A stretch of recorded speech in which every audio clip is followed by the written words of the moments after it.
Suddenly up here a lot. How are you? Hello, everyone.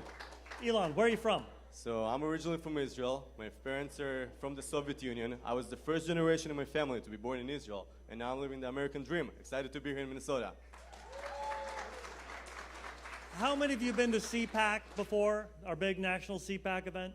We have a straw poll, and we always ask questions. We just took a part 2 version of that straw poll. You don't know this, but one of the questions we asked in this straw poll is, would you support a president who does not believe that Israel should be able to protect the strategic heights and the holy sites? And on the CPAC straw poll, the answer was somewhere around 3% would support a president who would not support that, whereas 90+% of conservatives think that that is important.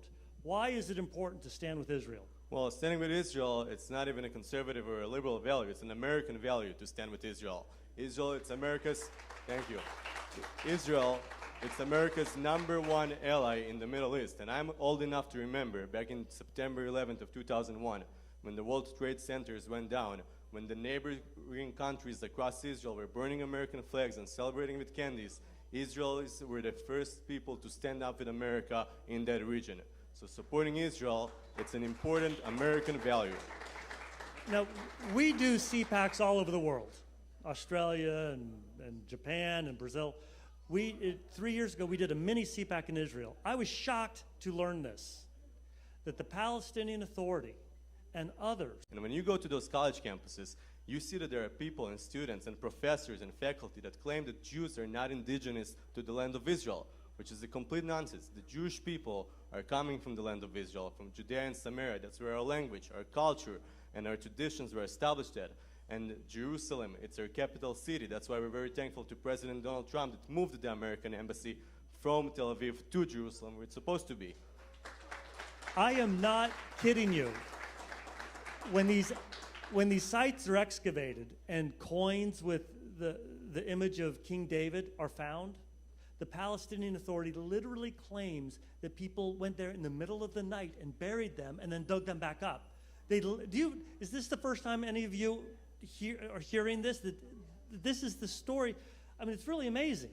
Yeah. You know, I'm actually, when I travel across the country to different universities, over there we hear that all the time.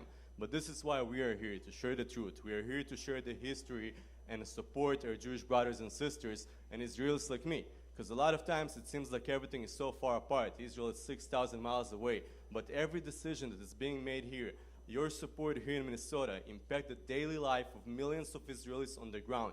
And this is why it's important to go out and share the story of Israel, to share the story of the Jewish people, and to keep strengthening the connection between our countries. Yeah. Now, I loved Ronald Reagan. And Ronald Reagan promised that he'd move the U.S. Embassy to Jerusalem. Didn't get it done. Every president has promised. When candidate Trump said that he was going to move the U.S. Embassy to Jerusalem, did you believe him?